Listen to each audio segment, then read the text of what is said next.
New Hope TV, your encounter with God. Today I want to start something that's really wonderful actually. आज कुछ बहुत ही दिलचस्प बात के साथ हम शुरुआत करने जा रहे हैं। You know, I love the rain, especially the early rains. और पासवान जी देखिए बरसात को पसंद करते हैं, लेकिन शुरुआती जो बारिश होती है उसको ज्यादा। There's like a fresh, sweet fragrance all over.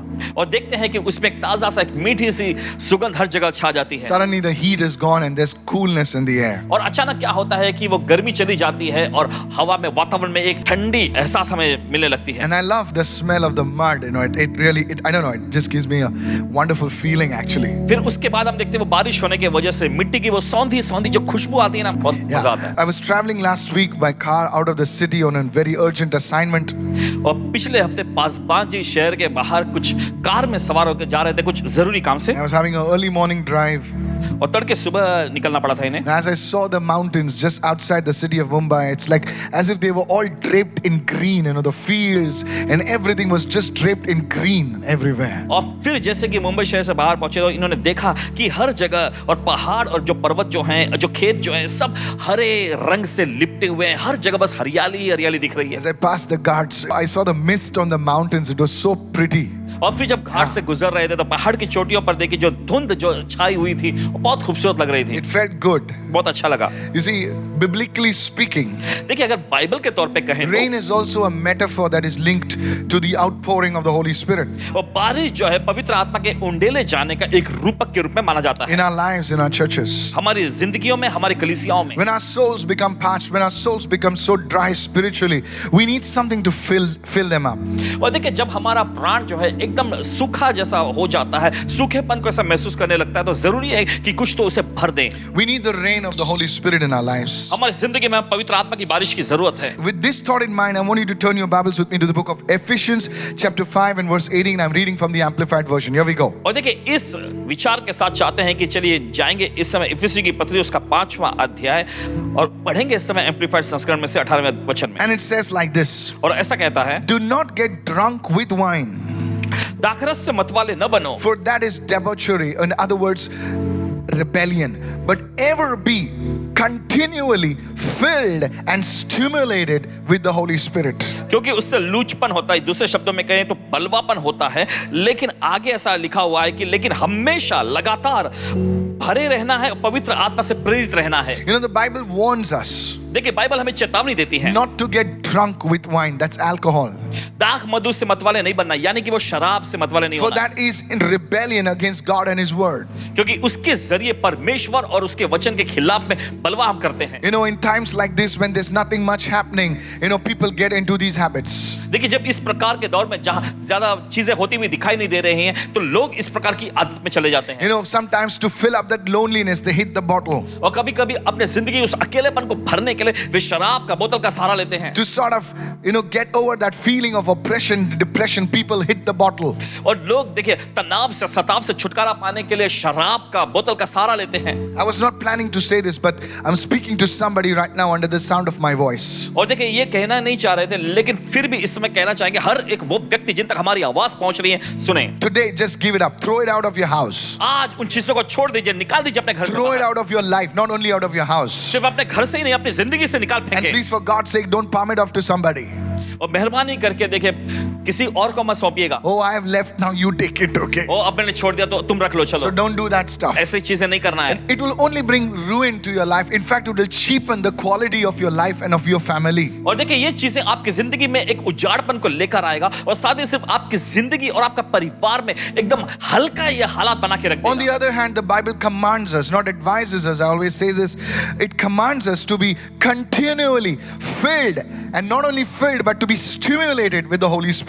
और दूसरी ओर हम देखते हैं इसके विपरीत बाइबल हमें चेतावनी देती है कि हमें लगातार निरंतर पवित्र आत्मा से भरे रहना है और सिर्फ भरे ही नहीं रहना है, लेकिन उसके साथ एकदम पूरी तरह से प्रेरित हो जाना है। I was reading a book, बस मुझे एक पुस्तक पढ़ रहे थे and in that great evangelist called D.L. Moody. और उस पुस्तक में एक महान जो सुसमाचार प्रचारक हुआ करते D L. Moody, Somebody asked him a question. और किसी ने उससे एक सवाल पूछा, Why did he place so much of importance on continually being filled with the Holy Spirit? Somebody asked him a question. और किसी ने उनसे यह सवाल पूछा कि पवित्र आत्मा से लगातार भरे रहने वाली बात पर वो इतना जोर क्यों देते रहते हैं? Somebody asked him, why do you always speak about being filled with the Holy Spirit, being filled with the Holy Spirit? Why do you speak like this? और किसी ने उनसे ऐसा पूछा कि क्यों हमेशा आप पवित्र आत्मा से भरे रहो, पवित्र आत्मा से भरे रहो, इसी बात पर जोर देते हुए कहते रहते हैं? And he answered wisely. और देखिए उन्होंने बुद्धिमानी से इसका जवाब He said, दिया। I say this because I leak. उन्होंने ऐसा कहा क्योंकि मुझ में से टपक के बहता रहता है। Are you listening आप right सुन now? रहे हैं? As we go through life, और जैसे हम जिंदगी में आगे जाते हैं there are times when we will go through seasons, dry seasons. और ऐसे भी दौर आते हैं जब हम अपनी जिंदगी में सूखेपन के दौर से गुजरते हैं। No matter how great you are spiritually, no matter what title, what position you are on, इससे फर्क नहीं पड़ता कि आत्मिक तौर पे आप किस स्तर में हैं, क्या पदवी आपके पास है या फिर कौन सी उपाधि आपने पाए हैं। there will be times in our lives when we go through spiritual dry seasons of life. हमारी जिंदगी में ऐसे दौर भी आते हैं जब एक सूखेपन से निपटने वाले ऐसे दौर से हम गुजरते हैं। You need to understand this truth आपको ये सच्चाई समझने की जरूरत if you have to advance to a higher level in the Lord. है। अगर आप प्रभु में ऊंचे स्तर, ऊंचे मुकाम पर जाना चाहते हैं So today I want to take you into a process तो आज देखिए आपको एक प्रक्रिया में से लेके जा रहे हैं to identify the signs of spiritual dryness in your life. ताकि आप इस बात को पहचान सके आपकी जिंदगी में आत्मिक तौर पर सूखापन क्या होता है। To overcome something, किसी चीज पर जय पाने के लिए you need to diagnose it. देखिए आपको उसका पता लगाना पड़ेगा Diagnosing a problem is half the battle won. और समस्या का पता लगा लेने से क्या होगा, आधी लड़ाई आप पहले ही जीत Be लेंगे। it any field, किसी भी क्षेत्र में, be it in accounting, चाहे ये अकाउंट के हिसाब maybe किताब के हो। when you identify the problem, it's easy to solve the problem. देखिए जब आप समस्या को पता लगा लेते हैं तब ये आपके लिए आसान हो जाता है उस समस्या को सुलझाना। Be it administration, be it the coding sector, when you identify a particular problem, when you identify the bottleneck, you can put it in the right place. You can do something with it. और चाहे ये प्रबंधन के क्षेत्र में है या फिर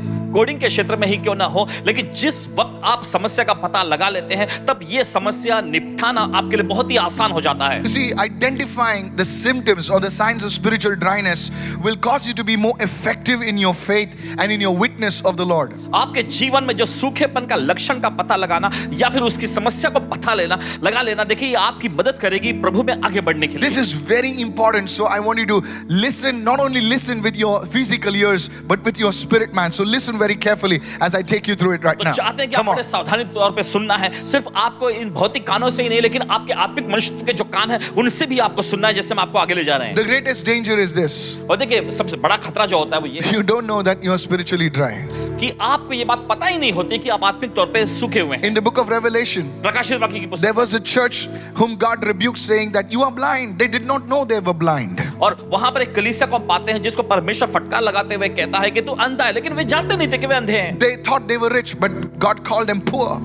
और वे सोच रहे थे कि वे अमीर है, लेकिन परमेश्वर उन्हें गरीब कंगाल नाम से पुकारता है। Assumption is the lowest form of knowledge. और देखिए इस तरह से अंदाजा लगा लेना जो है यह ज्ञान का सबसे निचला स्तर है। You think you're there, but you're not there. आप ऐसा सोचते हैं कि आप उस मुकाम पे हैं, लेकिन दरअसल वहां नहीं होते आप। So it's good to know what are the symptoms, what are the signs of spiritual dryness. Are you with me so far? तो देखिए वो लक्षण का पता लगा लेना या फिर आत्मिक सूखेपन का यह पता लगा लेना या निशानी क्या है आपके लिए आसान। Go with me to Psalm 63 in verse 1. चलिए निकालेंगे इस समय भजन संहिता का अध्याय 63 उसका पहला वचन। Look at what the psalmist says. देखिए भजनकार वहां क्या कह रहे हैं। Oh God, हे परमेश्वर, referring to God, you are my God. That speaks about relationship. तू मेरा परमेश्वर है। देखिए यहाँ पर रिश्ता संबंध के बारे में कहता है। Early will I seek you. He was an early morning seeker. मैं तुझे तड़के भोर को ढूंढूंगा। देखिए तड़के भोर, तड़के सुबह ढूंढने वाला व्यक्ति है वो। My soul thirsts for you. My flesh longs for you.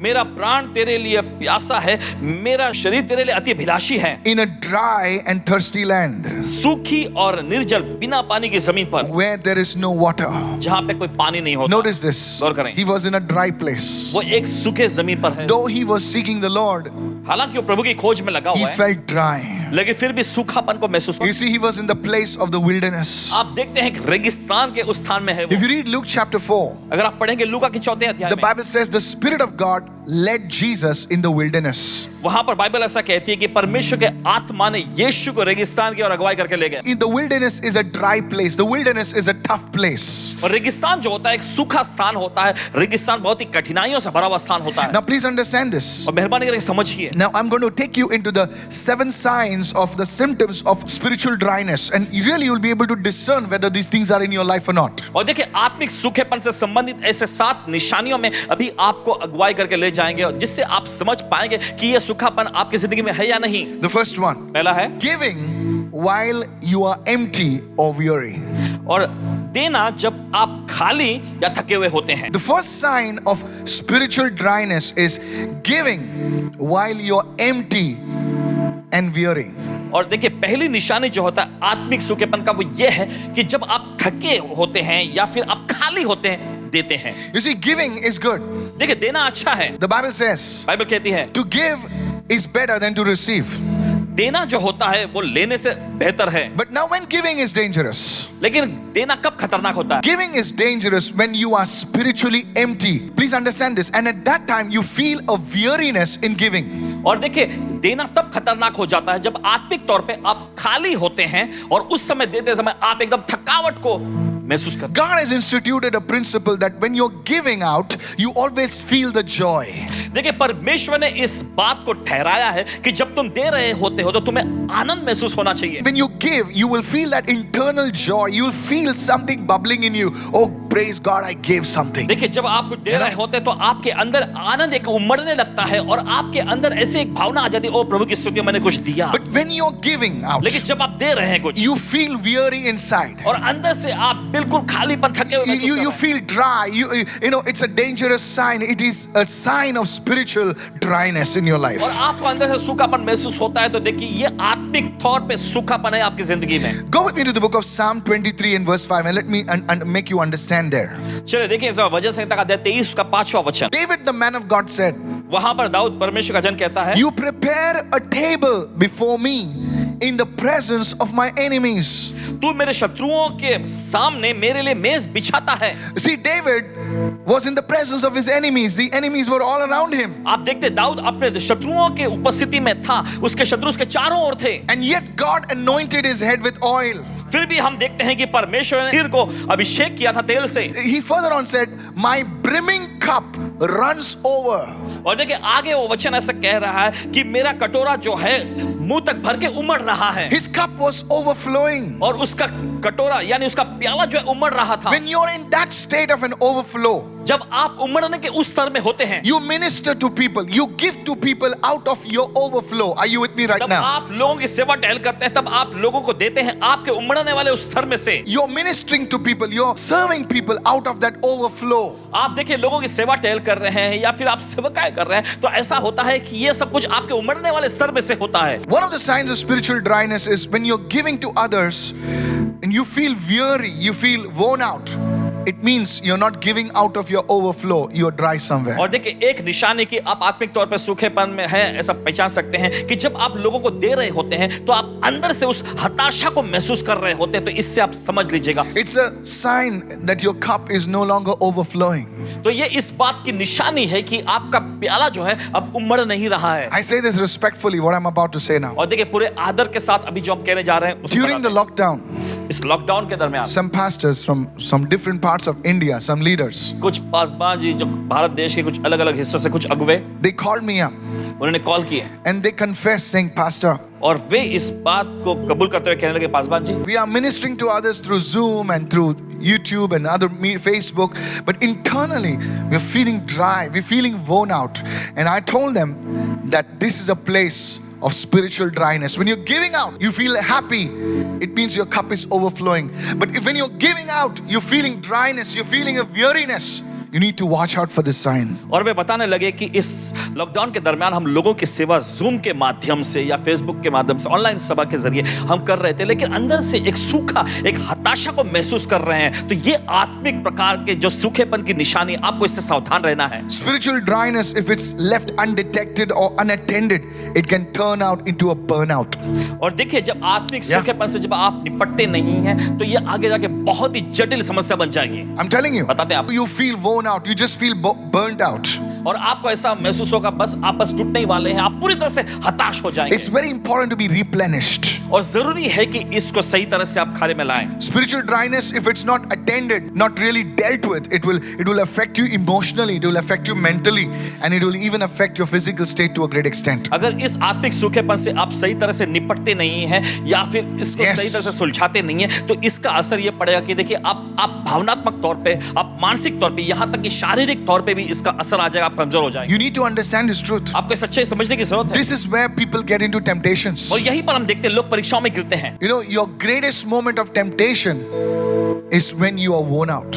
और देखिए आपका सबसे बड़ा परीक्षा की घड़ी तब होती है जब आप पूरी तरह से हताश हो गए होते हैं। You tend to snap out more frequently. You snap out. और देखिए आप ऐसा कोशिश करते हैं कि सब तरह दिखाए ऐसा कुछ And you करके, wonder, और आप सोचते हैं I'm a man of God, I'm a child of God, I'm a Christian, and why am I snapping out? और आप ऐसा सोच रहे होते हैं कि अरे मैं परमेश्वर की संतान हूँ, मैं एक मसीही हूँ, मैं एक विश्वासी हूँ, तो ऐसा बर्ताव मुझसे क्यों हो रहा है? You get stressed out so easily. और बड़ी आसानी से देखिए आप दबाव में आ जाते हैं। Things you would readily overlook in the past, small things become serious matters to you. और वही चीजें जो पहले बीते समय में आप नजरअंदाज बड़ी आसानी से अनदेखा या नजरअंदाज कर दिया करते थे, लेकिन अब आपके लिए बहुत बड़ी मामले बन जा रहे हैं। Especially the shortcomings of others. You know, you turn moles into a mountain.